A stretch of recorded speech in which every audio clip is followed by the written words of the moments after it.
আসুন আমরা সরাসরি এই বই থেকে কথা শুনি। আমি আমার খুতবার শুরুতে কোরআনের 30তম পারার ছোট্ট একটি সূরা 95 নম্বর সূরা সূরাতুত তিন তেলাওয়াত করেছি। এই সূরাতুত তিনের ব্যাপারে আমরা কিছু কথা শুনবো, কি গাইডলাইন, কি ইনস্ট্রাকশন, কি ইরশাদাত, কি ওয়াজ নসিহত আল্লাহ এর মধ্যে করলেন আমরা সবাই শুনবো ইনশাআল্লাহ। পড়ো ইনশাআল্লাহ। সূরাতুত তিন আমাদের মুখস্থ আছে না? এই সূরাটা মাক্কি সূরা। আওয়াজ করে বলেন তো কি সূরা? মাক্কি সূরা। এই সূরার আয়াত সংখ্যা 8টি। কয়টি? 8টি। এটা মাক্কি সূরা। এটা কোরআনের 30তম পারায় অবস্থিত। কততম পারায়? 30তম পারায়। এই সূরাটা আল্লাহ তাআলা একটা ফলের নামে ডেডিকেট করেছে। কিসের নামে? ফলের নামে। কোরআনের যে সূরাগুলো এগুলোকে ইংরেজিতে বলে চ্যাপ্টার অফ দ্য হোলি কোরআন। তো কোরআনের চ্যাপ্টারাইজেশন গুলো যদি আপনি খেয়াল করেন আপনি অবাক হবেন, কি সুন্দর চ্যাপ্টারাইজেশন। এখানে আল্লাহ ফলের নামে একটা চ্যাপ্টার দিলেন। কোরআনে 114টা চ্যাপ্টার আছে। কয়টা? সবাই বলেন 114টা চ্যাপ্টার আছে কোরআনের ভিতরে। এর মধ্যে একটা চ্যাপ্টার আল্লাহ দিলেন ফলের নামে। কিসের নামে? ফলের নামে। সূরাতুত তিন। তিন হচ্ছে একটা ফল, ডুমুর ফল, ইংরেজিতে বলে ফিগ। ডুমুর খাইছেন না আপনারা? নোয়াখালীতে হয়। আগে শুনতাম ডুমুর খেলে নাকি মানুষ পাগল হয়ে যায়। ভুয়া কথা, একেবারে ভুয়া কথা। ডুমুর ফলটা অনেক ভালো, হাইজেনিক, এটার মধ্যে হিউজ নিউট্রিশন আছে, অনেক সুস্বাস্থ্যকর একটা খাবার। তো ফলের নামে আল্লাহ সূরা দিলেন। এরপরে যেখানে খাবার রাখা হয়, ডাইনিং টেবিল বা মায়েদা, দস্তরখানা, এটার নামে একটা কোরআনে আল্লাহ সূরা দিলেন, সূরাতুল মায়েদা। সুবহানাল্লাহ পড়ে। সুবহানাল্লাহ। এরপরে মানুষের নামে সূরা দিলেন, জিনের নামে সূরা দিলেন। মানুষের নামে সূরা আছে না? সূরাতুল ইনসান। আবার কোরআনের সর্বশেষ সূরার নাম কি? কথা বলেন। নাস। এরপরে জিনদের নামে সূরা দিলেন, সূরাতুল জিন। এরপরে ইন্ডিভিজুয়াল মানুষের নাম ধরে সূরা দিলেন, সূরাতুল ইউনুস, ইউসুফ, হুদ, ইব্রাহিম, নূহ। সুবহানাল্লাহ পড়ে। সুবহানাল্লাহ। এগুলো হচ্ছে নবী। নবী ছাড়াও একজন আল্লাহর ওলির নামে সূরা দিলেন, সূরাতুল লুকমান। আছে না নাই? আবার সব নারীদেরকে খুশি করার জন্য আল্লাহ একটা সূরা দিলেন, সূরাতুন নিসা। আল্লাহর সুন্নাত দেখছেন, আল্লাহ নারীদেরকে খুশি রাখতে চায়, এজন্য নারীদেরকে খুশি রাখবে। বিশ্বনবী বলেছেন রিফকাম বিল কাওয়ারিদ, নারীদেরকে কাচের গ্লাসের সাথে তুলনা করা হয়েছে। কাচের গ্লাস আস্তে ধরতে হয়, আস্তে রাখতে হয়, জোরে ধরলে, জোরে রাখলে ভেঙে যাওয়ার সম্ভাবনা আছে না নাই? নারীদের মনটা, হৃদয়টা একেবারে নরম। ওনাদের সাথে নরম কথা বললে ওনারা নরম, আর গরম হলে ওনারা গরম। এজন্য ভালোবাসার কথা বলবেন বেশি, আদর সোহাগ দিয়ে বলবেন তুমি আমার সব। কি বলবেন? ওই যে পোলামাইন গায়, ছোট ছোট বাচ্চারা কইতেছে তুমি আমার সব। তোমার কপালে তো এখনো কেউ জোরে নাই মেয়ে, মুরব্বীরাই না বলবে। তো আদর করবেন, সোহাগ করবেন। নারীদেরকে বিশ্বনবী সোহাগ করতেন। প্রতিদিন সকালবেলা ঘর থেকে বের হওয়ার আগে বলবেন আই লাভ ইউ। কি বলবেন? পোলাপান একটা কইতেছে আই লাভ ইউ, মুরব্বীরা কয় না কমু না, অনেক কইছি। বলবেন, এগুলো বললে ভালোবাসা বেড়ে যায়। আদর সোহাগ দিয়ে বলবেন তুমি আমার সব, তুমি আমার ভালোবাসা, তুমি আমার জান, তুমি আমার প্রাণ, তুমি আমার ময়না পাখি, তুমি আমার কৈতরি। বলেন বলেন না? আর বিশ্বনবী তো মা আয়েশাকে আদর করে হুমায়রা ডাকতো। হুমায়রা মানে এমন মেয়ে যে মেয়ে রেগে গেলে গাল দুইটা আনার ফলের মতো লাল হয়ে যায়। এত ভালোবাসতো মা আয়েশাকে। রাত্রিবেলা মাঝে মাঝে দৌড়াদৌড়ি খেলতো। আপনারা খেলেননি? বউ লেগে দৌড়াদৌড়ি, যৌতুকের লেগে হেতিরে দৌড়া, আর হেতির বাসাল্লাই দেয় দৌড়। এই দৌড়াদৌড়ি না, ভালোবাসার একটা দৌড়াদৌড়ি আছে না নাই? বিষ্ণু বলতেন আয়েশা তুমি কখন আমার উপর খুশি আর কখন তুমি রেগে থাকো, দুইটাই কিন্তু বুঝি। মা আয়েশা বললেন কেমনে বুঝেন ইয়া রাসূলুল্লাহ? বিষ্ণু বললেন আয়েশা যখন তুমি রেগে থাকো আমার উপর, তখন তুমি মুনাজাতের সময় দোয়ার সময় বলো হে ইব্রাহিম আলাইহিস সালামের আল্লাহ, হে নূহ আলাইহিস সালামের আল্লাহ, হে মুসা আলাইহিস সালামের আল্লাহ, আপনি মদিনার উপর রহমত নাযিল করেন, আপনি আমাদের ক্ষমা করে দেন। যখন রেগে থাকো তখন অন্য নবীদের নাম নাও, আর যখন তুমি আমার উপর খুশি থাকো তখন তুমি দোয়ার মধ্যে বলো হে মুহাম্মদ সাল্লাল্লাহু আলাইহি ওয়াসাল্লামের আল্লাহ, আপনি আমাদেরকে মাফ করে দেন। সুবহানাল্লাহ পড়ো। সুবহানাল্লাহ। কি ভালোবাসা ছিল দুজনের মধ্যে। একই বালতি থেকে পানি নিয়ে দুজনে গোসল করতেন। বিবাহিতরা টিপস নিয়ে যান ভালোবাসা কেমনে বাড়াবে। একই বালতি থেকে পানি নিয়ে গোসল করতেন বিশ্বনবী মুহাম্মদুর রাসূলুল্লাহ সাল্লাল্লাহু আলাইহি ওয়াসাল্লাম। গ্লাসের যে জায়গায় ঠোঁট লাগিয়ে মা আয়েশা পানি খেতেন, বিশ্বনবী ঠিক ওই জায়গায় ঠোঁট লাগিয়ে পানি খেতেন। সুবহানাল্লাহ। মা আয়েশা গোশতের হাড্ডি খেয়ে রেখে দিলে মা আয়েশার খাওয়া হাড্ডিটা বিষ্ণুনবী হাতে নিয়ে চষতে শুরু করে দিতেন। মা আয়েশা বলতেন, আমার মর্যাদা অন্যান্য সব নারীদের চেয়ে বেশি, কারণ আমার কারণে তোমরা তায়াম্মুমের বিধান পেয়েছো। আমি যখন বিষ্ণুনবীর সাথে একই কম্বলের নিচে থাকতাম, তখন আকাশ থেকে কোরআনের আয়াত নাযিল করতো কে? আমার কোলে মাথা রেখে ইন্তেকাল করেছে আখরি জামানার পয়গম্বর, আমার ঘরে বিষ্ণুনবীর কবর। সুবহানাল্লাহ। মাঝে মাঝে রাতে দৌড়াদৌড়ি করতো। একদিন বললেন, আয়েশা নতুন বিয়ে হয়েছে, কুমারী নারী, একমাত্র কুমারী নারী বিষ্ণুনবীর, আয়েশা চলো দৌড়াদৌড়ি খেলি। ওই যে পিলারটা দেখা যায় বা খেজুর গাছ দেখা যায়, কে কার আগে করতে পারে। দুজনে দৌড় দিলেন। বিষ্ণুনবী ইচ্ছে করে আস্তে দৌড়ালেন। বিষ্ণুনবী জোরে দৌড়ালে মা আয়েশা পারবে? কথা বলেন। মক্কার এক কুস্তিগীরকে ধরে বিষ্ণুনবী 3 বার আছাড় মেরেছিলেন। ঘোড়া হাঁকালে সাহাবীরা বলতো, নবীর ঘোড়া কই যে চলে যেত আমরা খুঁজেই টের পেতাম না। এক হাতে 40 জন জান্নাতের শক্তি ঢুকায়া দিয়েছে কে? আল্লাহ। তো আস্তে করে দৌড়ালেন। মা আয়েশা আগে যে পিলার ধরলো, জিতে গেল। বলল, নবী আমি জিতেছি। বিষ্ণুনবী বললেন, ঠিক আছে তুমিই জিতেছো। আসলে ইচ্ছা করে যে জিতাই দিয়েছে মা আয়েশা টের পায়। তো জিতাই দিয়ে মাঝে মাঝে একটু। এরপরে তার কয়েক বছর পরে মা আয়েশা তখন আর চিকন নেই, এবার মোটা হয়ে গিয়েছে। আবার মাঝরাতে বললেন, আয়েশা চলো আজকে একটু এক্সারসাইজ করি। ওই যে পিলার দেখা যায়, কে কার আগে ধরতে পারে দেখি। দুইজনেই দৌড়।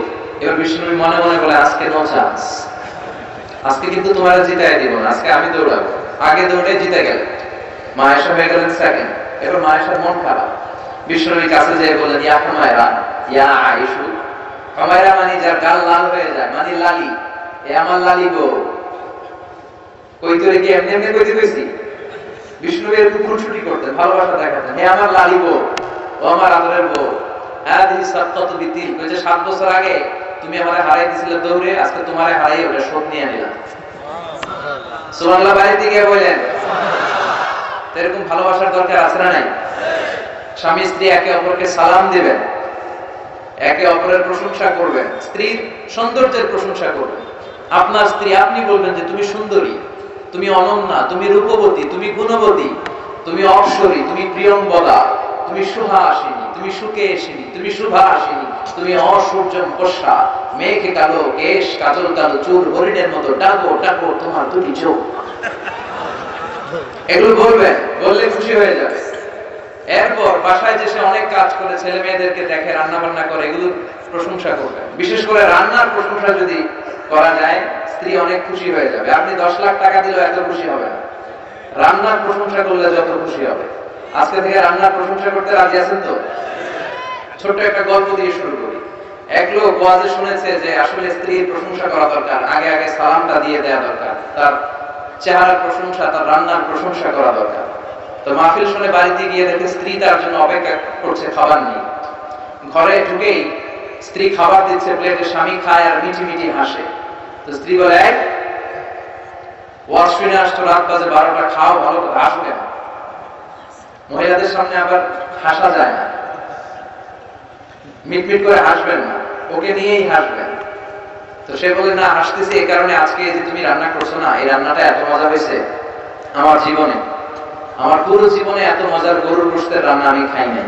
রান্না মজা হয়েছে শুনে স্ত্রী তেলে বেগুনে জ্বলে উঠছে। বলে, কি রান্না মজা হয়েছে? মানে বিগত 10 বছরের সংসার, 10 বছর ধরে রান্না করে খাওয়াই, একদিনও আমার রান্নার প্রশংসা করলাম না। আর আজকে পাশের ঘরের ভাবি একটু গরুর গোশতের তরকারি পাঠাইছিল,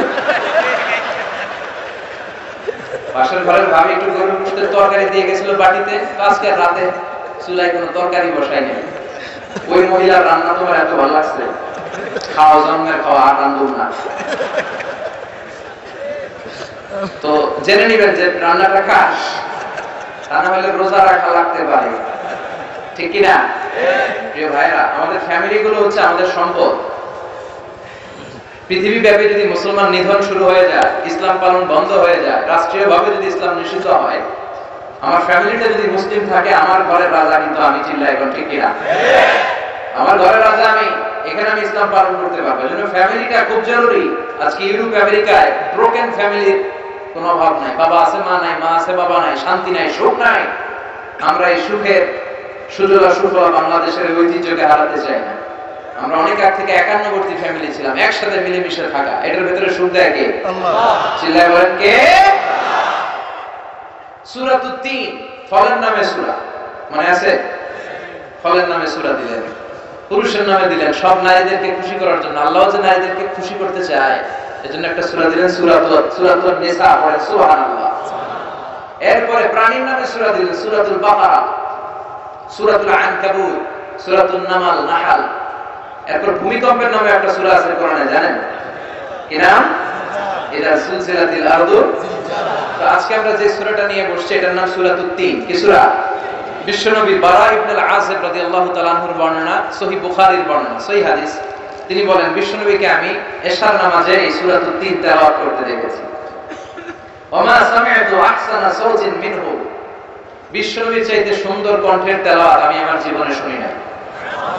অনেকে বলে সাইয়েদনা দাউদ আলাইহিস সালামের কণ্ঠ বড় চমৎকার ছিল, এটা ঠিক, কিন্তু বিশ্বনবীর চাইতেও কি চমৎকার? কথা বলেন। বিশ্বনবীর কণ্ঠের কোনো তুলনা হয়? কোনো তুলনা চলবে? সুরের ঝংকার দিয়েছিলেন আল্লাহ তাআলা বিশ্বনবীর গলায়। এজন্য মক্কার কাফের মুশরিকরাও পাগল হয়ে বিশ্বনবীর তেলাওয়াত শুনতে চাইতো, পাগল হয়ে লুকিয়ে লুকিয়ে তেলাওয়াত শুনতো। আবু জাহাল, মক্কার প্রেসিডেন্ট, সে ঘোষণা দিয়েছে খবরদার মক্কার কেউ যেন মুহাম্মদের কণ্ঠের তেলাওয়াত শুনতে না যায়।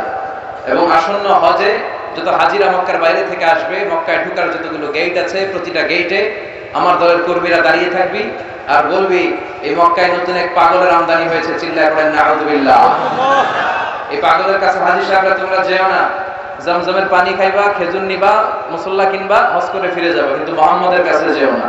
তার কাছে যারাই যায় তারাও পাগল হয়ে যায়, যারাই যায় তারাও পাগল হয়ে যায়। এখন হাজী সাহেব যারা আসছে তারা আসলে বিশ্বনবীকে চিনতো না, চিনতো এক এক হাজী এক এক দেশের মানুষ, কিন্তু যখনই মক্কা দিয়ে ঢুকে সবাই কয় মুহাম্মদের কাছে যায় না, মুহাম্মদের কাছে যায় না। এই মুহাম্মদ নামটাই তারা জানতো না, কিন্তু এই কর্মীদের কাছ থেকে তারা শুনলো যে মুহাম্মদ নামে এক লোক আছে, তার কাছে যেতে নিষেধ করা হচ্ছে। আর মানুষের স্বভাব হচ্ছে যেটাই মানুষ নিষেধ করে ওটা মানুষ বেশি করে। তো সব হাজী সাহেবরা মনে মনে ভাবে আর যাই করি আর না করি মুহাম্মদের দেখা যাওয়া লাগবে। সুবহানাল্লাহ কইবেন না? তার মানে আমাদের বিরুদ্ধে অপপ্রচার করলে এটা আমাদের পক্ষে প্রচার হয়ে যায়। বিশ্বনবীর বিরুদ্ধে অপপ্রচার করতে তারা চেয়েছিল। কেউ মুহাম্মদের চিনে না, কেউ চিনে না। আল্লাহ বললেন কেউ চিনে না, এখন কেউ চিনা বাকি থাকবে না। সবাই চিনে গিয়েছে, সবাই এসে বিশ্বনবীর কণ্ঠে তেলাওয়াত শুনে পাগল হয়ে যায়।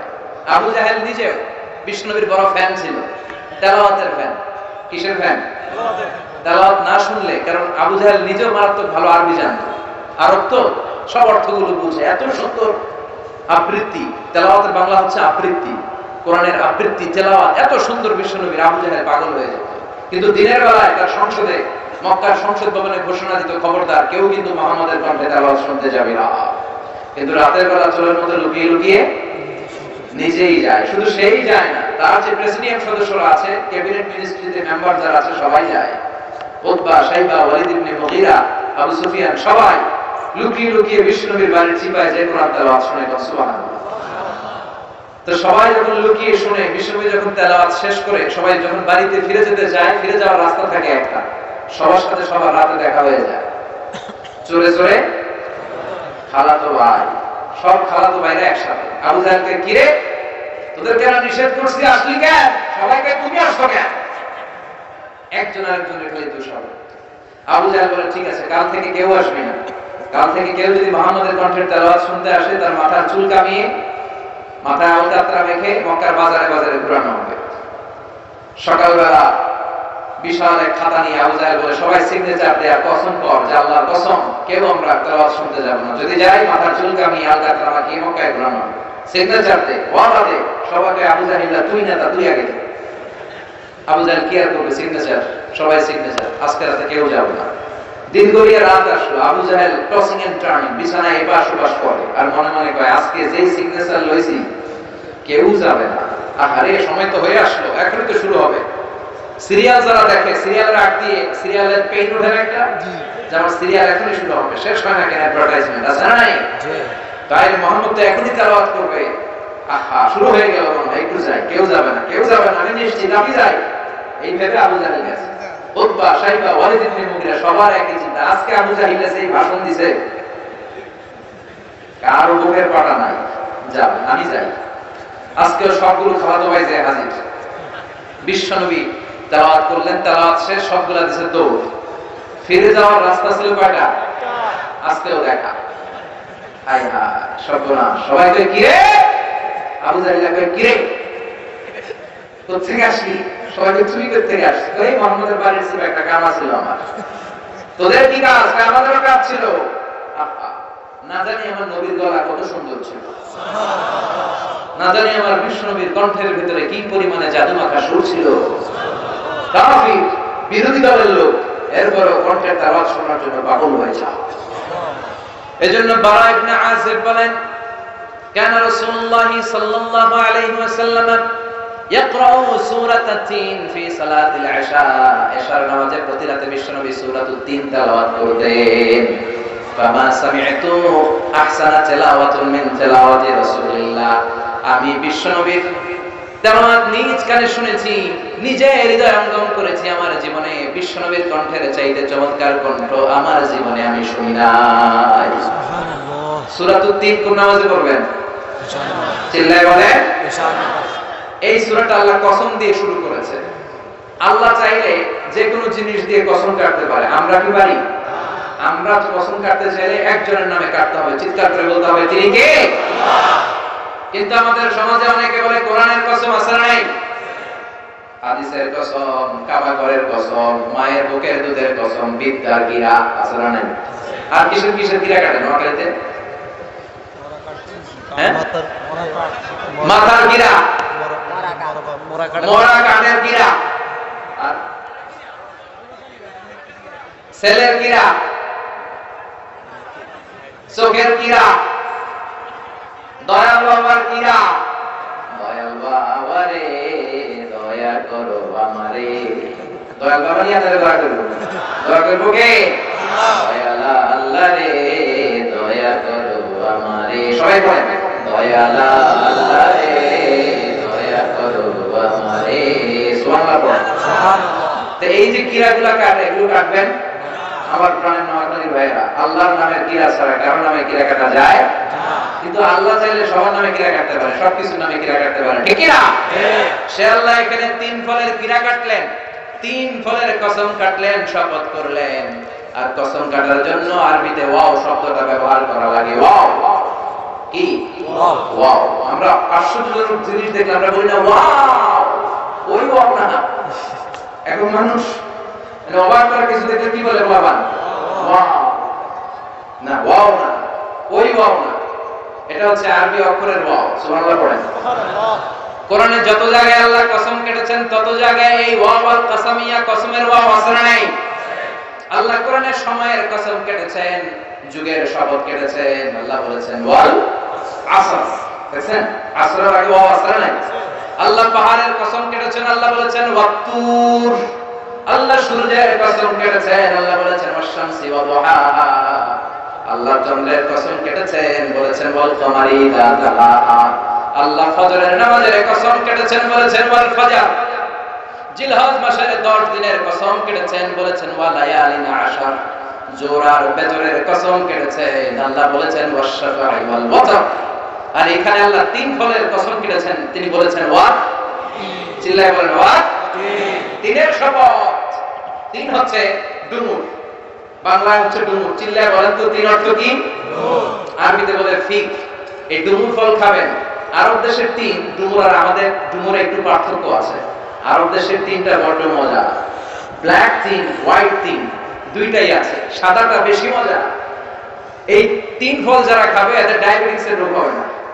সুবহানাল্লাহ বাইরে গিয়া। আমাদের বাংলাদেশের জাতীয় রোগ কি? ডায়াবেটিস। তো ডায়াবেটিস যাদের আছে তারা এই তিন ফল ডুমুর ফল খাবেন। অনেক মেয়েদের ইররেগুলার মাসিক হয়, ইররেগুলার মেনস্ট্রুয়েশনাল পিরিয়ড হয়, সময় মতো হয় না। যাদের এই সমস্যা আছে আমার বোনেরা তিন ফল সিদ্ধ করে খাবেন, আপনার মাসিককে স্বাভাবিক করে দিবে কে? আল্লাহ। তিন ফল খেলে আপনার গায়ে স্ট্রেংথ এন্ড স্ট্যামিনা বাড়িয়ে দিবে কে? আল্লাহ। এই তিন ফল, তিন গাছ, জান্নাতের গাছ, the tree of haven, the tree of paradise. সুবহানাল্লাহ পড়েন। রব্বুল আলামিন জান্নাতে সাইয়েদনা আদমকে বললেন ওয়ালা তাকরাবা হাদিহি শাজারাতা ফাতাকুনা মিনাল যালিমিন। ও আদম খবরদার, তুমি আর হাওয়া জান্নাতের হাওয়া খাও, জান্নাতের শিশু পার্কে দোলা খাও, জান্নাতের সোফা সেটে আরাম করে বসো, খাবার খাও, মौज মাস্তি করো, সব কিছু জান্নাতের খেতে পারবা, শুধুমাত্র জান্নাতের একটা ফল খাওয়া যাবে না। নিষিদ্ধ ফল, এটার কাছে যায়ও না।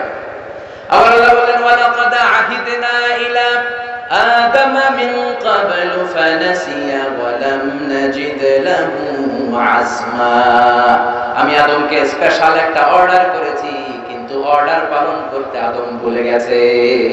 আদম ভুলে গেছে, শয়তানের ওয়াসওয়াসায় পড়ে সব কিছু খাওয়ার সাথে সাথে নিষিদ্ধ গাছের ফল খেয়ে পড়েছে। নাউজুবিল্লাহ করেন না?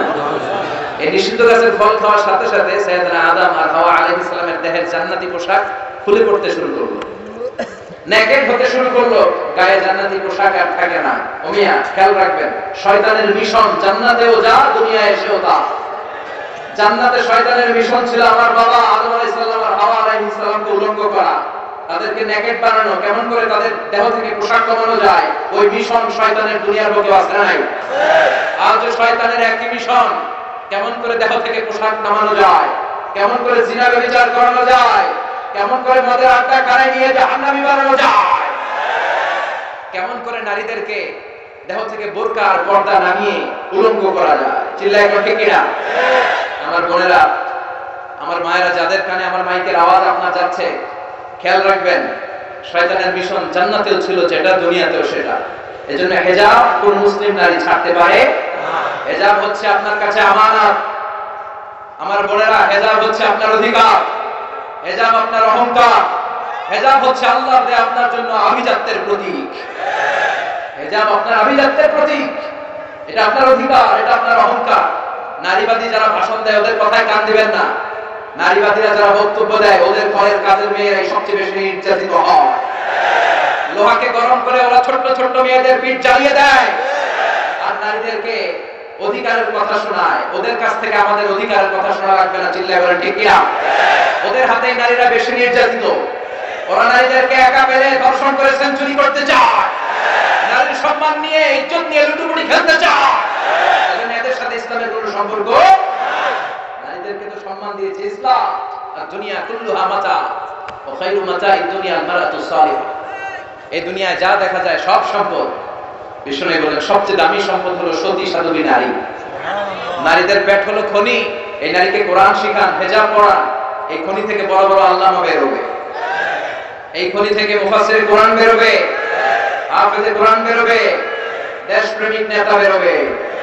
আর যদি হিজাব না পড়ান, জি বাংলা স্টার জলসা দেখতে দেন, এই পেটগুলো থেকে বড় বড় জানোয়ার বের হবে, ডাকাত বের হবে, টেন্ডারবাজ, চাঁদাবাজ বের হবে, যারা অন্ধকারে সুন্দরী নারী পেলে ধর্ষণ করতে দেরি করে না। চিল্লায় বলে ঠিক কিনা? এই জন্য নারীদেরকে সম্মান দিয়েছে ইসলাম। সাইয়েদনা আদম আলাইহিস সালাম আর হাওয়া আলাইহিস সালামকে শয়তান জান্নাতে নেকেড করতে চেয়েছে। ওই শয়তানের মিশন দুনিয়াতে আজ আছে না নাই? এজন্য আল্লাহ বললেন ওয়াত-তিনি ওয়াজ-যাইতুনি ওয়া তুরি সিনিনা ওয়া হাযাল বালাদিল আমিন। এখন যে মাইকের সাউন্ডটা আছে তেলাওয়াত করার সময় পুরো সময় এভাবে রাখো। মাইক পেন কোথায়? কোথায় তুমি কই? তেলাওয়াতের সময় যে আওয়াজ করতেছো এভাবেই কন্টিনিউ করো। তো সূরা 3 এর কসম কাটলো কে? ডুমুর ফলের কসম কেটেছেন। এরপর আল্লাহ বলেছেন ওয়াজ-যাইতুন, যাইতুনের কসম। যাইতুন মানে অলিভ অয়েল। যাইতুন মানে কি? Olive oil. জলপাই, বাংলায় বলে জলপাই। বাংলায় কি বলে? জলপাই। জলপাই খাইছেন আপনারা? জি। বাংলাদেশের জলপাই আর আরব দেশের জলপাইয়ের মধ্যে একটু পার্থক্য আছে। এই যাইতুন, অলিভ অয়েল বা জলপাই, এটা হিল ট্রাক্টস, পাহাড়ি এরিয়াতে জন্মায়। বিষ্ণু বলেছেন কুলু যাইত ওয়া তাহিনু, যাইতুনের তেল খাও, তেল দাও, তেল মালিশ করো। যাইতুনের তেলে আল্লাহ বরকত ঢুকায় দিয়েছে।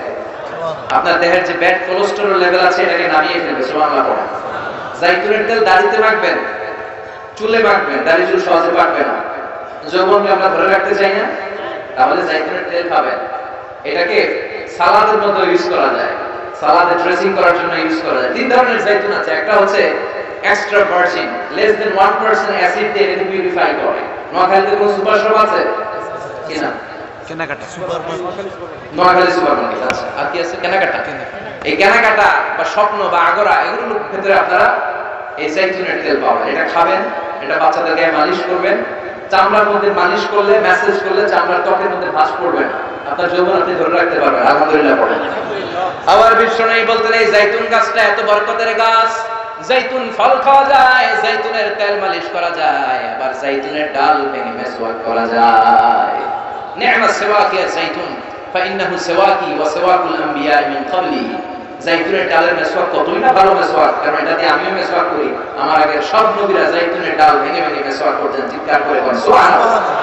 এজন্য আল্লাহ বললেন ওয়াত-তিনি ওয়াজ-জাইতুনি ওয়া তুরি সিনিন ওয়া হাযাল বালাদিল আমিন। তিন ফলের কসম, জাইতুন ফলের কসম কাটলো কে? আসলে তিন আর জাইতুন দিয়ে কসম কেটে আল্লাহ যে এলাকায় তিন জাইতুন বেশি হয় ওই এলাকার কসম কেটেছেন। মুফাসসিরিনদের কথা, সুবহানাল্লাহ পড়া। সবচেয়ে বেশি তিন আর জাইতুন হয় শাম দেশে। কোন দেশে? যেটা বর্তমান সিরিয়া, ফিলিস্তিন। বিশ্বনবী বলেছেন তুবা লিশ-শাম, শাম দেশের মধ্যে অনেক বরকত, আল্লাযী বারাকনা হাওলাহু। এই শাম দেশের চারদিকে আমি বরকত দিয়ে ভরে দিয়েছি, চিল্লায়ে বলেন সুবহানাল্লাহ। এই শাম দেশ হলো বিশ্বনবীর মেরাজের স্টেশন। মেরাজ করতে যে সরাসরি রব্বুল আলামিন বিশ্বনবীকে মক্কা থেকে আকাশে তুলে নেয় নাই, মক্কা থেকে বিশ্বনবীকে বাইতুল মুকাদ্দাসে নিয়েছে কে? সুবহানাল্লাযী আসরা বিআবদিহি লাইলাম মিনাল মাসজিদিল হারামি ইলাল মাসজিদিল আকসা আল্লাযী বারাকনা হাওলাহু লিনুরিয়াহু মিন আয়াতিনা। সুবহানাল্লাহ। মসজিদুল হারাম থেকে মসজিদুল আকসা। এই মসজিদুল আকসা one of the three important mosques in Islam. মসজিদুল হারামে এক রাকাত সালাত করলে 1 লক্ষ রাকাতের সওয়াব। মসজিদে নববীতে এক রাকাতে 1000 রাকাতের সওয়াব। আর এই মসজিদুল আকসাতে এক রাকাত নামাজ পড়লে 500 রাকাতের সওয়াব। আমরা হজ উমরায় মসজিদুল হারাম আর মসজিদে নববীতে পড়তে পারি, কিন্তু মসজিদুল আকসায় পড়তে পারি না। কারণ ইহুদিরা গোটা বিশ্বের সবচেয়ে টেরা জাতি, অভিশপ্ত জাতি, এই ইহুদিরা আমাদের মসজিদুল আকসার চারদিকে ব্যারিকেড দিয়ে রেখেছে। এই ইহুদিদের সাথে মুসলমানদের কোনো সম্পর্ক নেই। এজন্য প্রতিদিন নামাজে আমরা বলি গায়রিল মাগদুবি আলাইহিম, আল্লাহ যাদের উপর আপনার রাগ, আপনার ক্রোধ, তাদের সাথে আমাদের কোনো সম্পর্ক নাই। তারা নিজেদের 70,000 নবীকে জবাই করেছে। তারা আমার নবীকে বিষ মাখানো খাবার দিয়ে হত্যার ষড়যন্ত্র করেছে এবং আমার নবীর লাশ চুরি করার জন্য ষড়যন্ত্র করেছে। ইন্তেকালের পর বিশ্বনবীর শান্তি দেয় নাই। গোটা বিশ্বে এইচআইভি ভাইরাসের ছড়াছড়ি ঘটিয়েছে ইহুদি অভিশপ্ত লানতের জাতিরা। গোটা বিশ্বে বিমান ছিনতাই কাকে বলে কেউ জানতো না। প্রথম বিমান ছিনতাই করেছে ইহুদিরা। গ্রেনেড হামলা, ককটেল হামলা, বোমা হামলা সমাবেশে কেমন করে মারে এটা সর্বপ্রথম পৃথিবীবাসীকে চিনিয়েছে ইহুদিরা। ইহুদিরা গোটা বিশ্বব্যাপী সুদের কারবার শুরু করেছে।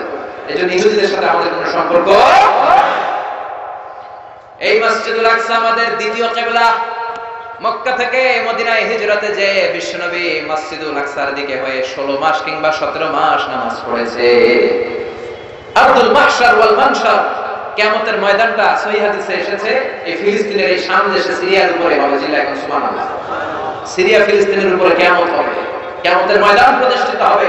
সাইয়েদনা ঈসা আলাইহিস সালাম এই সিরিয়াতে নামবে। সিরিয়া উমাইয়াদের একটা জামে মসজিদ আছে, সাদা মিনার, এখনো মসজিদটা আছে। সুবহানাল্লাহ পড়েন। ওই মসজিদের সাদা মিনারের পাশে আসর আর মাগরিব নামাজের মাঝখান দিয়ে ঈসা আলাইহিস সালাম দুইটা চাদর পরে ফেরেশতার পাখায় ভর করে শাঁ করে জমিনে নেমে আসবে। এবং ফিলিস্তিনে এখনো একটা জায়গা আছে, জায়গাটার নাম হচ্ছে বাবুল লুত। ওই জায়গায় সাইয়েদনা ঈসা আলাইহিস সালাম নিজ হাতে দাজ্জালকে হত্যা করবে। এজন্য আল্লাহ বললেন এই তিন আর জাইতুনের কসমের মধ্য দিয়ে মূলত আমি বরকতের জায়গা ফিলিস্তিনের কসম কেটেছি। কোন সুবহানাল্লাহ। এরপরে আল্লাহ বললেন ওয়াতুরি সিনিন, তুরে সিনিনের কসম, তুর পাহাড়ের কসম। নাম শুনছেন না? মিশরে দুইটা জেলা আছে, সাউথ সাইনা, নর্থ সাইনা, মানে উত্তর সাইনা, দক্ষিণ সাইনা। এই দক্ষিণ সাইনাতে এই তুর পাহাড় অবস্থিত 2285 মিটার উঁচু। সুবহানাল্লাহ বলেন। এই তুর পাহাড়ের উপরে সাইয়েদনা মুসা আলাইহিস সালাম আল্লাহর সাথে কথা বলতেন। সুবহানাল্লাহ পড়বেন না? এই তুর পাহাড়ের উপরে রব্বুল আলামিন মুসা আলাইহিস সালামের কাছে তাওরাত কিতাব নাযিল করেছেন। নিজ হাতে লিখে কাঠের ফলকের মধ্যে মুসা আলাইহিস সালামকে দিয়ে বললেন, মুসা এই নাও তাওরাতের বাণী, বনি ইসরাইলের কাছে নিয়ে যাও, তাওরাতের বাণী প্রচার করো। মুসা আলাইহিস সালাম অনেক শক্তিশালী মানুষ ছিলেন। এক থাপ্পড় মেরে ফেরাউনের বাবুর্চিকে দুনিয়া থেকে বিদায় করে দিয়েছেন।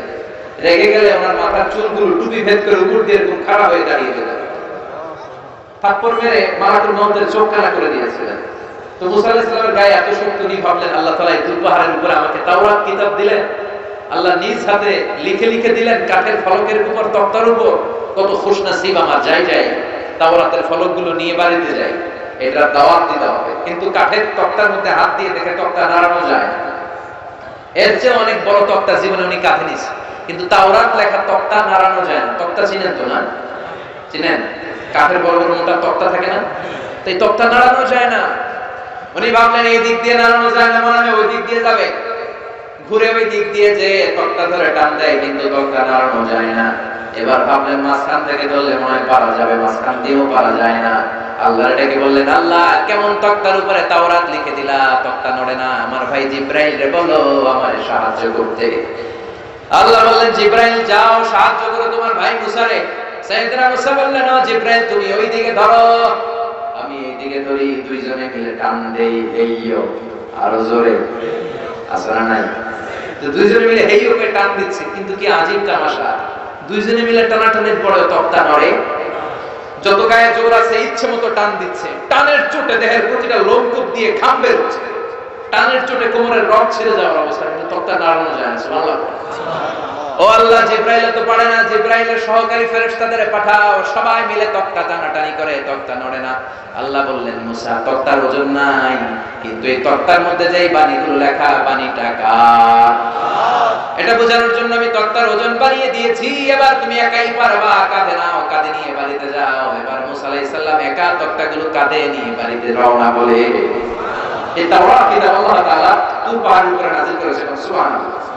মেরাজের রজনীতে বিশ্বনবীকে আকাশ দিয়ে উড়িয়ে তুর পাহাড়ের উপরে রেখে সাইয়েদনা জিব্রাইল বললেন, নবী আপনি একটু দোয়া করেন। বিশ্বনবী বললেন, আমাকে দোয়া করতে বললা, এটা কোন জায়গা, কোন পাহাড়, অন্ধকারে কিচ্ছু দেখি না। সাইয়েদনা জিব্রাইল বললেন, এটা আপনার ভাই মুসার পাহাড়, এটা হলো তুর পাহাড়। মেরাজের রাতে বিশ্বনবী ওখানে একটা স্টেশন দিয়েছিলেন। আমি নিজেই তুর পাহাড়ে জীবনে 2 বার উঠছি। আলহামদুলিল্লাহ, আমার জীবনে এর চেয়ে বেশি কষ্ট আমি করি নাই। এই তুর পাহাড়ে উঠতে যে কষ্ট। নিচে একটা গির্জা আছে খ্রিস্টানদের, সেন্ট ক্যাথারিনা গির্জা। আবার একটা জায়গা আছে ওয়াদি আল মুকাদ্দাস, তুয়া, পবিত্র উপত্যকা। সুবহানাল্লাহ পড়া। ওখানে জায়গাটা 3 ধর্মের লোকদের জন্য তীর্থস্থান, পবিত্র জায়গা। খ্রিস্টানরাও যায়, ইহুদিরাও যায়, আমরাও যাচ্ছি। মাঝ রাতে ওঠা শুরু করতে হয়, ফজরের সময় উঠে আবার ব্যাক করতে হয়, কারণ 10টা-11টা করে সূর্যের তাপে পাথরের এত তীব্রতা, গরম হয়ে যায়, মানুষের পক্ষে সহ্য করা সম্ভব হয় না। উঠলাম বে, আল্লাহু আকবার, যেখানে নূরের তাজাল্লি দিয়ে আল্লাহ পাহাড়টাকে জ্বালিয়ে দিয়েছিল। ফালাম্মা তাজাল্লা রাব্বুহু জাআলাহু দাক্কান ওয়া খাররা মুসা সাঈকা। মুসা আলাইহিস সালাম বেহুশ হয়ে গেলেন। ওইখানে গেলাম, তুর পাহাড়ের উপরে একটা খ্রিস্টানদের ছোট চার্চ আছে, ইহুদিদের একটা ছোট্ট সিনাগগ আছে। আমাদের যেমনি মসজিদ, ইহুদিদের মসজিদের নাম কি? সিনাগগ। কি নাম? একটা সিনাগগ আছে। আর আমাদের ছোট্ট একটা মসজিদ আছে। ফজরের সালাত পড়লাম, সেখান থেকে নেমে আসলাম। এই তুর পাহাড় এমন একটা জায়গা, ইয়াজুজ মাজুজ এসে যখন পৃথিবীতে ফিতনা ছড়াবে, সাইয়েদনা ঈসা আলাইহিস সালামের নেতৃত্বে দুনিয়ার সব মুসলমানগুলো তুর পাহাড়ের উপরে যে আশ্রয় নেবে, চিল্লায় বলে সুবহানাল্লাহ। এজন্য আল্লাহ বললেন, ওয়াত-তিনি ওয়াজ-যাইতুনি ওয়া তুরি সিনিনা ওয়া হাদাল বালাদিল আমিন। তার মানে তিন আর যাইতুন দিয়ে আল্লাহ ফিলিস্তিনের কসম কাটলেন, তুর পাহাড়ের মধ্য দিয়ে আল্লাহ মিশরের কসম কাটলেন, আর সর্বশেষে ওয়া হাদাল বালাদিল আমিন, এই নিরাপদ শহরের কসম বলে আল্লাহ মক্কাতুল মুকাররমার কসম কাটলেন। চিৎকার করে বলেন সুবহানাল্লাহ। এই 3টা দেশে বড় বড় 3জন নবীকে পাঠিয়েছে কে? ফিলিস্তিন হলো সাইয়েদনা ঈসা নবীর জন্মস্থান, মিশর হলো মুসা নবীর জন্মস্থান, মক্কাতুল মুকাররমায় বিশ্ব নবীর জন্মস্থান। আছে না নাই? হযরতরা যারা করেছেন দেখবেন, সৌদি গভর্নমেন্ট বিশ্ব নবীর জন্মস্থানটাকে চিহ্নিত করে রেখেছে, একটা লাইব্রেরি, মাকতাবা। ওখানে গেলে ফ্রি বই পাওয়া যায়, বিশ্ব নবীর জন্মস্থান। এর পাশে আবু জাহিলের জন্মস্থান, ওইখানে সৌদি সরকার টয়লেট বানায় রাখছে। বাঙালি হাজিরা জেদ্দা এয়ারপোর্টে নেমেই সবার আগে কয় আবু জাহিলের টয়লেট করে। সবাই বলে, আরে এই না জেদ্দা, 80 কিলো দূরে মক্কা, এরপর আপনি উমরা করবেন, হোটেলে যে বিশ্রাম নেবেন, চুল চেঁচে ফেলবেন, এরপরই না আবু জাহিলের বাড়ি। কয় না, আগে ওর বাড়িতে যাবেন, আইগা বাড়ি দিয়ে আসো। বিশ্বনবীর জন্য মানুষের কত ভালোবাসা, বিশ্বনবীর জন্য মানুষের কত মায়া, তার বিপরীতে আবু জাহিলের প্রতি ঘৃণা গোটা বিশ্বের মানুষের আছে না নাই? কারণ আবু জাহিল হলো জঙ্গি, বিশ্বনবী হলো মুজাহিদ। ঠিক না? ফেরাউন হচ্ছে জঙ্গি, আর মুজাহিদ হচ্ছে সাইয়েদনা মুসা আলাইহিস সালাম। সাইয়েদনা ইব্রাহিম আলাইহিস সালাম জঙ্গি, সাইয়েদনা ইব্রাহিম আলাইহিস সালাম হচ্ছে মুজাহিদ। তাহলে জঙ্গিটাকে নাম বলেন, আরো জোরে বলেন। এখনো যারা ইসলামের পক্ষে কথা বলে তারা মুজাহিদ। আজকের এই ইদ্রিসিয়ার বাগানে যারা এসেছে, প্রত্যেকটা দিনের এক একটা মুজাহিদ, চিল্লায় বলেন ঠিক না? আর যারা ইসলামের বিপক্ষে কথা বলে, ইসলামের বাস দিতে চায়, এক একটা জঙ্গি, চিল্লায় বলেন ঠিক না? আমরা মুজাহিদ হতে চাই, আমরা ডানপন্থী হতে চাই, আমরা নবীদেরকে মডেল হিসেবে মানতে চাই, ঠিক না? এজন্য আল্লাহ বললেন ওয়া হাদাল বালাদিল আমিন, এই নিরাপদ শহরের কসম, নিরাপদ শহরের নাম হলো মক্কা। এই মক্কার পূর্ব নাম ছিল বাক্কা। মক্কার আগের নাম কি জানেন?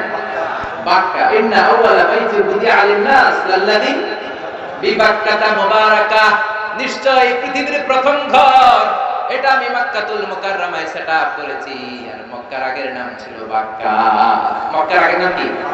এখন মক্কায় অনেক হোটেল আছে, হোটেলের নাম ফুন্দুক বাক্কা, মানে বাক্কা হোটেল। সুবহানাল্লাহ বলেন। এই বাক্কা শহরকে আল্লাহ কোরআনে বলেছেন উম্মুল কুরা, সব শহরের মা। ওমান দাখালাহু কানা আমিনা, যারা এই শহরে প্রবেশ করবে তাকে নিরাপত্তা দেয় কে? মক্কা শহর কি যে চমৎকার শহর, a city that never sleeps anymore, যে শহরটা কখনো ঘুমায় না। রাত 3টার দিকে যে দৃশ্য, রাত 5টায় যে দৃশ্য, দুপুর 12টায় যে দৃশ্য, রাত 11টায় ঠিক একই দৃশ্য চিৎকার করে বলে ঠিক না? এজন্য বিশ্বনবী বলতেন মক্কা তো আহাব্বুল বিলাদ ইলাইয়া, মক্কা হলো আমার কাছে সবচাইতে প্রিয় জায়গা। লাউলা খরিজতু লামা খরাজতু, মক্কা থেকে জোর করে যদি আমাকে কুরাইশরা বের করে না দিত আমি কোনদিন মক্কা ছাড়তাম না। সুবহানাল্লাহ।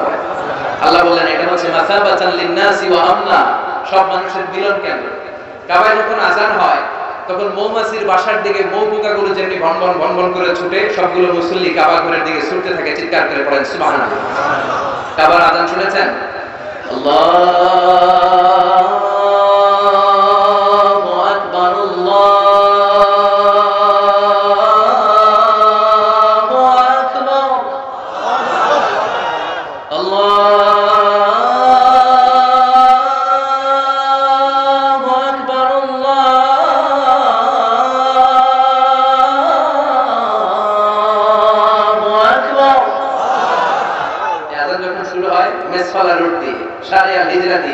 গাজা দিয়ে, জারওয়াল দিয়ে, আজিয়াত দিয়ে সবগুলো মানুষ মৌবুকার মতো কাবার দিকে যেতে শুরু করে, চিৎকার করে পড়েন সুবহানাল্লাহ। শায়েখ আব্দুর রহমান আস-সুদাইস বলে ইস্তাকিমু ওয়া'তাদিলু, আকিমুস সুফুফাকুম ওয়া'তাদিলু, আল্লাহু আকবার। আল্লাহু আকবার বললেই লক্ষ লক্ষ মুসল্লিরা কাবার চারদিকে সেনাপতির কমান্ড আসার সাথে সাথে যেমনি মুহূর্তের মধ্যে গোল হয়ে দাঁড়িয়ে যায়, সবগুলো মুসল্লি লক্ষ লক্ষ মুসল্লি 5 সেকেন্ডের ব্যবধানে সব গোল হয়ে দাঁড়িয়ে যায়, চিল্লায় কোন সুবহানাল্লাহ। এজন্য আল্লাহ বললেন এটা হলো বরকতের জায়গা, নিরাপত্তার জায়গা। প্রতিদিন কাবা ঘরকে কেন্দ্র করে রব্বুল আলামিন 120টা রহমত নাযিল করে থাকে। কয়টা? জোরে কোন? 60 আলি তাওয়াফিন, 60টা রহমত যারা তাওয়াফ করে। 7 টার্নস মেক আ তাওয়াফ। কাবার একটা কর্নারে একটা স্টোন আছে, ব্ল্যাক স্টোন, হাজারুল আসওয়াদ। এটাতে কিস করলে জীবনের সব গুনাহ এই স্টোনে পাথরটা টেনে নিয়ে যায়। কিয়ামতের দিন আল্লাহ এই পাথরকে একটা ঠোঁট দিবে, জিহ্বা দিবে আর দুটো চোখ দিবে, আর পাথরটাকে দাঁড় করাবে। কিয়ামতের ময়দানে পাথরটা দাঁড়িয়ে দাঁড়িয়ে বলবে আল্লাহ এই মুসল্লি, এই হাজী, এই উমরা পালনকারী আমাকে চুমু দিয়েছিল, এর তুমি জাহান্নামে ঢোকাতে পারবে না। 120টা রহমতের মধ্যে থেকে 60 আলিল তাইফিন, 60টা রহমত তাওয়াফকারীদের জন্য। 40 আলিল মুসাল্লিন, 40টা রহমত যারা কাবার চারদিকে নামাজ পড়ে তাদের জন্য। ওয়াল 20 আলিন নাযিরিনা ইলাল কাবা, বাকি 20টা রহমত যারা তাওয়াফও করে না, নামাজও পড়ে না, শুধু কাবার দিকে নজর করে তাকিয়ে থাকে। কাবার দিকে নজর করে তাকালেই সব। যেতে মনে চায় না? কাবার দেখতে মনে চায়? কার কার হাত তুলে আল্লাহ দেখা।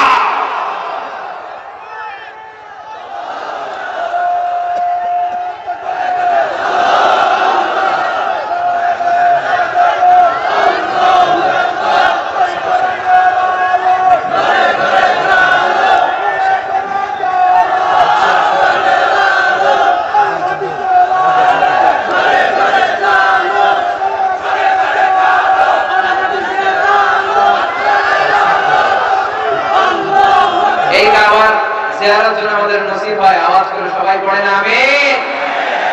এখানে বসেন কারা? এদিকে বসেন, বসেন একসাথে, একসাথে আমরা বিদায় নিব। বসে যান, আমরা এখনই শেষ করে দিচ্ছি। এজন্য আল্লাহ 3 জায়গার কসম কাটলেন, ফিলিস্তিনের কসম, 3 জাইতুনের কসম, তুর পাহাড়ের কসম, মক্কাতুল মুকাররমার কসম। 3টা কসম কেটে আল্লাহ বললেন লাকাদ খালাকনাল ইনসানা ফি আহসানি তাকওয়িম। সুবহানাল্লাহ। কসম কাটলেন 3টা, চিৎকার করে বলতে হবে কয়টা? 3টা কসম কেটে কত গুরুত্বপূর্ণ একটা কথা বলবেন, এটা না শুনে চলে যাবেন। আল্লাহ বললেন লাকাদ খালাকনাল ইনসানা ফি আহসানি তাকবীর, আমি মানুষকে অসাধারণ চমৎকার এক আকৃতি দিয়ে তৈরি করেছি। সুবহানাল্লাহ। মানুষের আকৃতি গঠন যে কত সুন্দর আপনি কল্পনা করতে পারবেন না। যারা হিউম্যান অ্যানাটমি, প্রাণীবিদ্যা বা মরফোলজি, আকৃতি সংক্রান্ত জীববিদ্যা নিয়ে পড়াশোনা করে তারা বুঝবে মানুষের চেহারার সাথে পৃথিবীর কোন প্রাণীর কোন মিল আছে? পৃথিবীর সবগুলো কুকুরের কেন্দ্রীয় চেহারা প্রায় একরকম, পৃথিবীর সব ছাগলের চেহারা একরকম, সব গরুর চেহারা একরকম, কিন্তু পৃথিবীতে 700 কোটি মানুষের বসবাস, একটা মানুষের চেহারার সাথে আরেকটা মানুষের চেহারার মিল আছে? আরো কত 700 কোটি পৃথিবীতে ছিল, এখন কবরবাসী। আরো কত 700 কোটি কিয়ামতের আগ পর্যন্ত আসবে। একটা মানুষের চেহারার ব্লুপ্রিন্টের সাথে, ডিজাইনের সাথে পৃথিবীর আরেকটা মানুষের চেহারার কোনো মিল আছে? আবার পৃথিবীর সবগুলো প্রাণীর মাথা থাকে নিচের দিকে, গরুর মাথা থাকে এমনি, ছাগলের মাথা থাকে এমনি, কিন্তু মানুষকে উঁচু মাথা করে দাঁড়িয়ে থাকার সুযোগ করে দিয়েছে কে? আল্লাহ। আবার মানুষকে আল্লাহ বানিয়েছে আশরাফুল মাখলুকাত, গোটা বিশ্বের সব সৃষ্টির সেরা। এজন্য নূরের ফেরেশতাও মানুষকে সেজদা দিয়েছে। চিল্লায় এখন ঠিক কিনা? তুমি মাটির আদমকে প্রথম সৃষ্টি করিয়া ঘোষণা করিয়া দিলে শ্রেষ্ঠ বলিয়া, তাই তো নূরের ফেরেশতা করে আদমকে সেজদা, তাই তো নূরের ফেরেশতা করে আদমকে সেজদা, সবার চেয়ে সম্মান দিলে মাটির আদমকে। পড়েন আল্লাহু আল্লাহু তুমি জাল্লে জালালু, শেষ করা তো যায় না গে তোমার গুণগান। আল্লাহু আল্লাহু, সুবহানাল্লাহ পড়েন। একজনের চেহারার সাথে আরেকজনের চেহারার কোনো মিল আছে? চিল্লায় বলেন। এজন্য রব্বুল আলামিন বলেন ওয়া মিন আয়াতিহি খালকুস সামাওয়াতি ওয়াল আরদি ওয়া ইখতিলাফু আলসিনাতিকুম ওয়া আলওয়ানিকুম ইন্না ফি যালিকা লাআয়াতিন লিল আলিমিন। সুবহানাল্লাহ। আল্লাহ বলেন আমার সৃষ্টির মধ্যে অন্যতম সৃষ্টি আকাশ জমিন সৃষ্টি, মানুষের ভাষার ভিন্নতা, গায়ের রঙের ভিন্নতা। এই যে বাঙালিরা আমরা কোন ভাষায় কথা বলি? চিৎকার করে বলেন আমাদের ভাষা কি? ইংল্যান্ডেও কি বাংলায় কথা বলে? সিঙ্গাপুরে? আপনারা কি মনে করছেন পৃথিবীর সবাই বাংলাতে কথা কয়? না, এক একজনের ভাষা এক একটা। আমি সর্বপ্রথম বাংলাদেশ থেকে বের হয়েছি 2008 সালে। আমি মিশরে যখন যাই গভর্নমেন্ট স্কলারশিপে, ধর্ম মন্ত্রণালয়ে 2007-এ আমি ফার্স্ট হলাম বাংলাদেশ, আল্লাহর মেহেরবানিতে। তখন ইজিপশিয়ান গভর্নমেন্ট আমাকে স্কলারশিপ দিয়ে পৃথিবীর সবচেয়ে বড় যে university, Al Azhar university, the biggest and the oldest Islamic university ever in the world, ওটাতে নিয়ে গেল। তো 11 জনের এক বাহিনী নিয়ে আমরা গেলাম 2018 সালের শুরুর দিকে। তো ওই প্রথম আমার বিদেশের সফর। প্রথমে কুয়েতে ছিলাম, কুয়েত থেকে কায়রো, সেখানে আমাদেরকে বরণ করা হলো, নিয়ে যাওয়া হলো মাদিনাতুল বুউস আল ইসলামিয়া, ফরেন ইন্টারন্যাশনাল স্টুডেন্ট ইসলামিক হোস্টেলে। এই প্রথম আমি বিদেশিদের মাঝখানে যে নিজের আবিষ্কার করলাম, এইদিকে তাকাই ওইদিকে তাকাই, সুবহানাল্লাহ, কত যে নিয়ামত। এক একজন এক এক ভাষায় কথা কয়। আমি বাংলায় বললে আমার ইংল্যান্ডের ফ্রেন্ডরা বুঝে না, আবার ইংল্যান্ডের ফ্রেন্ডরা ইংরেজিতে কইলে আরবরা বুঝে না, আর আরবরা যখন জায়গা হাবিবি আমেলে কয়েস এরকম বলা শুরু করে চায়নারা বুঝে না, আর চায়নারা যখন একজন আরেকজনের সাথে ইয়াং ফিয়াং জিয়াং ফিয়াং ফিয়াং এরকম শুরু করে আমরা কিছুই বুঝি না। সুবহানাল্লাহ পড়ে। এই যে ভাষার ভিন্নতা, এটার তাফসীর আমি ভালো বুঝতে পেরেছি যখন মিশরে গিয়েছি। এরপরে আল্লাহ বলেন ওয়াখতিলাফু আলওয়ানিকুম, তোমাদের চামড়ার ভিন্নতা, আমার চামড়া যেমন আপনার চামড়া তেমন, ওনার চামড়া তেমন। এক বাবার 5 ছেলে, একটা ধলা আর একটা কালা আর একটা শ্যামলা, আছে না নাই? ওইখানে যে আমি প্রথম আফ্রিকান ছেলেদের দেখলাম। আমি প্রথম যেদিন গেলাম মাগরিবের নামাজে আমরা যখন ঢুকলাম, ঢুকেই দেখি আল্লাহু আকবার, students of more than 100 nationalities, they are coming to offering salah of maghrib। মাগরিবের নামাজ পড়ার জন্য হোস্টেল থেকে, যে হোস্টেলে ঢুকলাম 100টা দেশের ছাত্র থাকতো, 100টারও বেশি। এদিক থেকে চায়নারা আসতেছে, ওইখান থেকে Indonesia, Singaporean, American, Australian, Bangladeshi, Pakistani, African আসতেছে। এই প্রথম আমার জীবনে আমি নিগ্রো মানুষ দেখেছি, কালো মানুষ। নিগ্রো কুচকুচে কালা, পাতিলার তলা কি কালা, এসেও কালা। হাসি দিলে শুধু তাদের দাঁত দেখা যায়, কিন্তু অনেকে আছে দেখতে কালো, কলিজাটা দুধের মতো সাদা, আছে না নাই? আবার অনেকে আছে দেখতে সাদা কিন্তু ভিতরটা কুচকুচে কালো, আছে না নাই? প্রথম আমি মাগরিবের সালাত পড়ে সালাম ফিরে দেখি ডান দিকে মুনকার, বাম দিকে নাকি। ডান দিকে এক আফ্রিকান, ইয়া বড় কুচকুচে কালো, বাম দিকে আরেক আফ্রিকান। আমি দেখে দিছি দৌড়, সবাইকে দৌড়ান কে? এগুলো আপনার বন্ধু? কয় কি আমার বন্ধু? বলবো হ্যাঁ, 100টা বেশি দেশের ছাত্র এখানে পড়বেন, সব তো বাঙালিরা না। এই প্রথম আমি কুচকুচে নিগ্রো লোকদের দেখেছি। আমার পাশের রুমে থাকতো এক চায়না, তার পাশে পাকিস্তান, তার পাশে সেনেগালের এক আফ্রিকান ছেলে। সেনেগালের রাজধানী হলো ঢাকা। তো ও বললো ওই ছেলেটার নাম হচ্ছে আব্দুল ফাত্তাহ। আমার বলে মিজান, আমার বাবা সেনেগালের সবচেয়ে বড় মুফাসসির।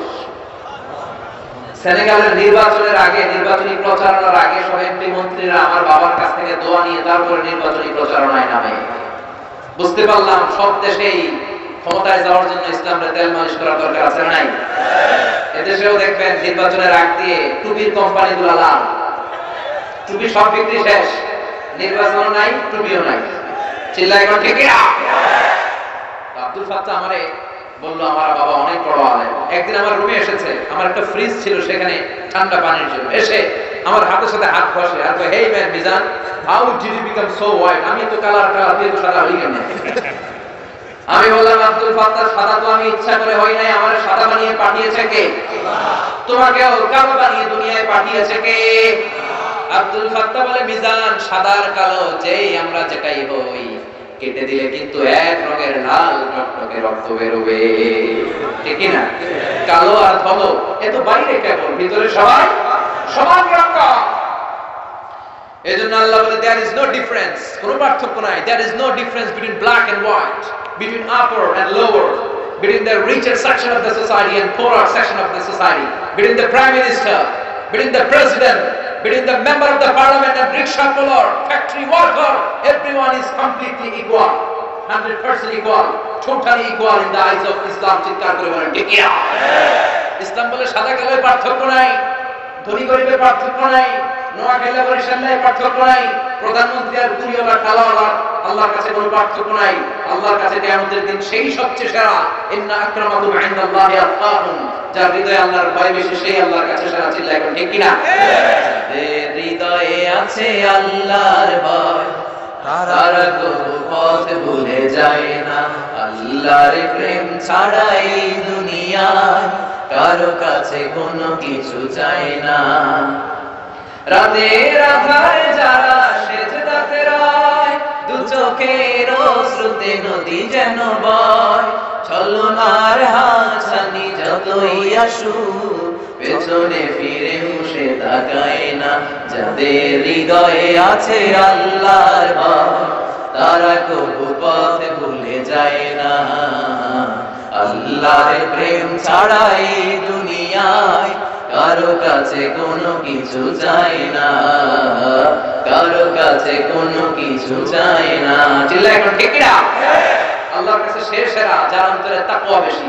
এজন্য রব্বুল আলামিন ডেকে বলে, গোলাম লাকাদ খালাকনাল ইনসানা ফি আহসানি তাকওয়িম, আমি মানুষের চেহারাটা, আকৃতিটা সবচাইতে সুন্দর করে তৈরি করেছি। সবচেয়ে সুন্দর মানুষ, মানুষের চেয়ে সুন্দর কেউ হতে পারে?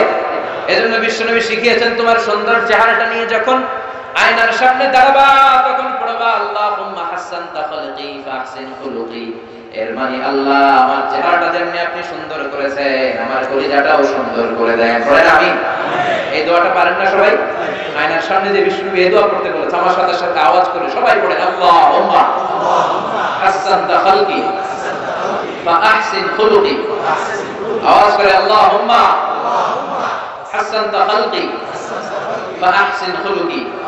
হে আল্লাহ, আমার চেহারা যেমনি সুন্দর করেছো, আমার চরিত্রটাও সুন্দর করে দাও। আল্লাহ বললেন, মানুষের চেহারাটা যে কত সুন্দর মানুষ জানেন? এই যে সেটিং, যেখানে চোখ দরকার ওইখানে চোখ দিয়েছে কে? নাক দরকার নাক দিয়েছে কে?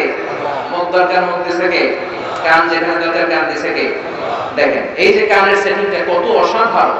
এই কান দুইটা এখানে না থেকে এই কান যদি এই বগলের নিচে দিত আল্লাহ, কথা কন, আর এই কান যদি এই বগলের নিচে দিত, তাহলে আজকের মাহফিল শোনার জন্য আপনাদের সবার এইভাবে বসা লাগতো। কথা কন, এমনি কান চাপা দিয়ে রাখলে কথা বোঝা যেত? সুবহানাল্লাহ বলবেন না? চোখ যেখানে সেটিং দরকার ওইখানে 2 ইঞ্চি উপরে যদি কপাল হইতো, ফুটবল খেলতে পারতেন? বলে হেড দিলে চোখ দিলে ডিমের মতো পৌঁছে যেত, ঠিক কি না? কি যে সেটিং! আবার কানের ভিতরে এরকম পেছনে পেছনে রাস্তা দিয়েছে, এয়ার ক্যানেল বলে এটাকে। কি বলে? অনেকে মনে করে এমনি এমনি দিছে, মা খালাক্তা হাযা বাতিলা, এমনি এমনি আল্লাহ কিছুই দেয় না, সবগুলোর পেছনে কজ এন্ড ইফেক্ট আছে, কারণ আছে। এই পেছনে এয়ার ক্যানেল না থাকলে, রাস্তা না থাকলে আপনি কোনো কথা শুনতেই পেতেন না। এই যে সাউন্ড ওয়েভ, শব্দ তরঙ্গ ইথারে ভেসে আমাদের শ্রবণ ইন্দ্রিয়ের ভেতরে শোনার আবেগ জানায়।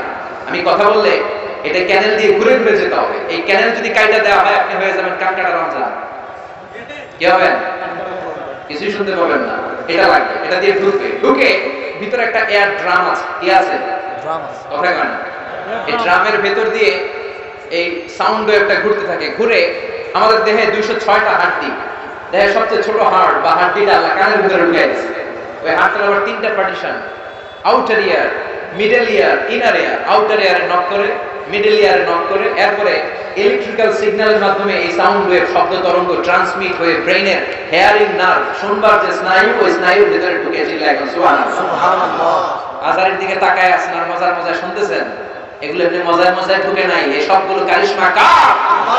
এজন্য এই কান দিয়ে মুসলমান কোনোদিন হিন্দি গান শুনতে পারে না। ওই কান দিয়ে মুসলমান দুম্মা চলে, দুম শুনতে পারে না। এই কান দিয়ে কি শুনতে হবে? কোরআনের আয়াত, ঠিক কি না? যেন কানে শুনি সদা তোমার কালাম, হে খোদা চোখে যেন দেখি শুধু কোরআনের আয়াত। শোনো আমার মুনাজাত, শোনো শোনো ইয়া ইলাহি আমার মুনাজাত, শোনো আমার মুনাজাত। পড়েন আমিন। আমিন। আর জোরে বলেন আমিন। আবার রব্বুল আলামিন বলেন আলাম নাজআল লাহু আইনাইনি ওয়া লিসানান ওয়া শাফাতাইনি ওয়া হাদাইনাহু নাজদাইন। সুবহানাল্লাহ। আল্লাহ বলে আমি কি তোরে চোখ দেই নাই? চোখ দিয়েছে কে? 2 মিলিমিটার ডাইমেনশনের ছোট্ট চোখ। এই ভাইরে যেমনে দেখি সূর্যের দিকে তাকালে সূর্যেরও তেমনি দেখি। সুবহানাল্লাহ পড়েন। মেগাপিক্সেল ক্যামেরার ছবিটারে সুন্দর বানায় না? এক একটা চোখের ভিতরে আল্লাহ 475 মেগাপিক্সেল ঢুকাই দিয়েছে।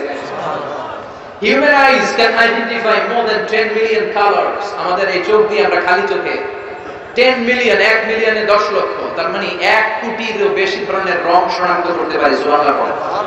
এরপর আল্লাহ বললেন জিহ্বা যেখানে সেটিং এর দরকার ওইখানে করলাম। দেখেন এই জিহ্বার উপরের দিক দিয়ে খাবারের স্বাদ নেওয়া যায়, জিহ্বার তলা দিয়ে খাবারের স্বাদ পাওয়া যায়। কথা কম। জিহ্বার উপরে যদি আপনি মিষ্টি রাখেন, মিষ্টি পাওয়া যাবে না। টক রাখলে টক, কিন্তু জিহ্বার তলার ভিতরে মিষ্টি ঢুকাইলে কোনো স্বাদ পাওয়া যায়? এই জিহ্বার পার স্কয়ার সেন্টিমিটারে আল্লাহ টেস্ট বার রেখে দিয়েছে 184টা। সেই হিসাবে আমাদের ছোট্ট জিহ্বা দিয়ে আমরা 10,000-এরও বেশি খাদ্যের স্বাদ নিতে পারি। চিৎকার করে বলেন সুবহানাল্লাহ। এজন্য আল্লাহ ডেকে বললেন লাকাদ খালাকনাল ইনসানা ফি আহসানি তাকওয়িম। মানুষকে আমি চমৎকার একটা আকৃতি দিয়ে তৈরি করেছি। সুবহানাল্লাহ। আমি একদিন ভাবলাম যে এতগুলো বেন্ডিং আল্লাহ দিল কেন? এই দেখেন হাতের এখানে হাঁটি, এটা নাড়ানো যায়, এদিকে টুইস্ট করা যায়, ঠিক না? আবার কবজি টুইস্ট করা যায় না? কবজি টুইস্ট না করলে ক্রিকেট খেলার সময় বল করতে পারতেন? স্পিন বল করে, leg spin, off spin, pace ball, googly ball, আসলে নাই?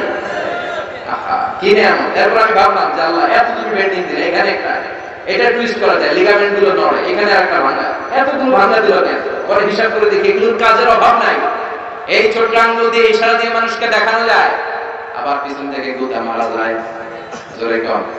কত কাজ। আবার পোলাপানরা আঙ্গুলের টোকা দিয়ে ক্যারাম খেলে, আসলে নাই? বাজার করে এই আঙ্গুলের মধ্যে ভর করে আমরা ব্যাগ ধরে নিয়ে আসি। মহিলারা এই আঙ্গুল দিয়ে কি সুন্দর কাঁথা সেলাই করে। সার্জারির মতো, অপারেশনের মতো সূক্ষ্ম থেকে সূক্ষ্ম কাজগুলো ফিজিশিয়ান যারা, ডাক্তাররা, তারা এই আঙ্গুলের পূজায় করে থাকে। সুবহানাল্লাহ। আবার আঙ্গুলের হাতের চিপার মধ্যে যদি রং তুলি পাওয়া যায়, আঙ্গুল দিয়ে সুন্দর ছবি আঁকার সুযোগ আছে না? নাই। আবার ক্রিকেটের মাঝখানে 2 আঙ্গুল তুললে ছক্কা হয়ে যায়, একটা তুললে ওটা ভালো, ঠিক কি না? বের হয়ে যাও তুমি, আউট। এইভাবে আঙ্গুল তোলা মানে কি? লাইক। এটা কি? ডিসলাইক। এটা কি? ভিক্টরি, বিজয়। দেখুন জেলখানা নিয়ে যেতে এরপর এটা দেয়, আসলে নাই? মুমিনদেরকে বিজয় দান করে কে?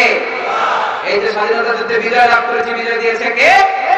সাগরে রক্তের বিনিময়ে বাংলার স্বাধীনতা দিলেন যিনি।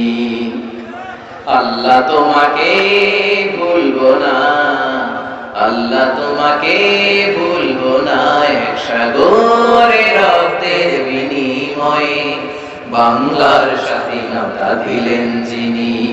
আল্লাহ তোমাকে ভুলবো না, আল্লাহ তোমাকে ভুলবো না। চিল্লা বলেন ঠিক না? পরিচয় দেয় কে? আল্লাহ। কিন্তু মুমিনদেরকে ধৈর্য ধারণ করা লাগবে, মুমিনের মতো মুমিন হওয়া লাগবে, পাক্কা মুমিন হওয়া লাগবে। আযাব গজব অত্যাচার দেখে মুমিন কখনো হতাশ হয়ে যায় না, ঠিক না? ওয়ালা তাহিনু ওয়ালা তাহজানু ওয়া আনতুমুল আ'লাউনা ইন কুনতুম মুমিনিন। হতাশ হয়ো না, চিন্তিত হয়ো না, বিজয় তোমাদের হবেই। কালিমার পতাকা এই বাংলার জমিনে পথ পথ করে উড়বে, চিল্লায় বলেন ঠিক না? কোন এলাকায়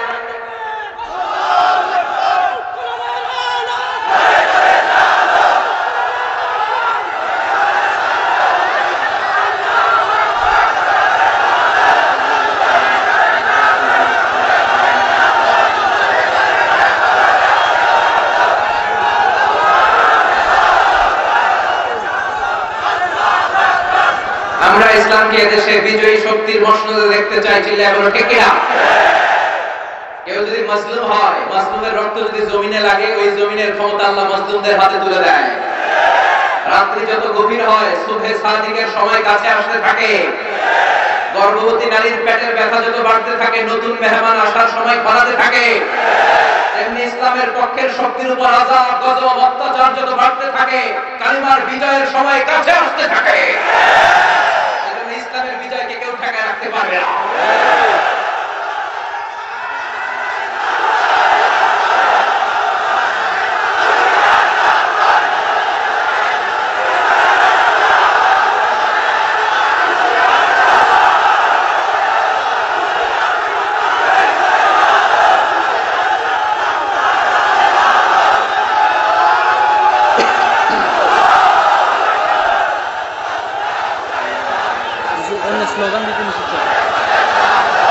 আল্লাহ এদেশে তুমি কালেমার পতাকাকে বিজয়ী বেশে আমাদেরকে দেখার তৌফিক দান করো, সবাইকে একসাথে ইসলামের পক্ষে থাকার তৌফিক দান করো।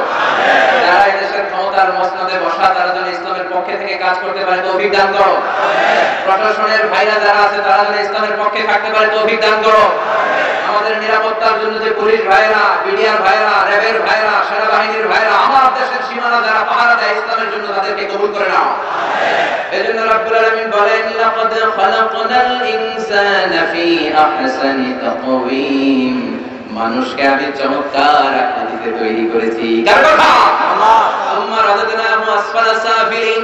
এরপরে তাকে আমি আমার পশ্চাৎমুখী করেছি। ভালো হলে মানুষ অনেক ভালো, খারাপ যদি হয় মানুষের চেয়ে খারাপ আর হয় না, ঠিক না? এটা দুইটা তাফসীর। এক তাফসীর হচ্ছে ইলা আদালিল উমর, মানুষের চেহারা অনেক সুন্দর, এই সৌন্দর্য ফুটে ওঠে যৌবনে। আর যখন যৌবন ফুরিয়ে বার্ধক্যে মানুষ পৌঁছে যায়, তখন আসফালা সাফিলিন ইলা আদালিল উমর, তার চামড়াগুলো ঝুলে যায়, তার চোখের পর্দা নেমে যায়, তার কোমরে ব্যথা হয়ে যায়, তার হাতে একটা লাঠি লাগে, সে কুচু হয়ে হাঁটে, চিল্লায় এখন ঠিক না? তার মানে রং ধরা যৌবন জং ধরে শেষ। আজকের ক্ষমতা কালকে নাও থাকতে পারে, চিল্লায় এখন ঠিক না?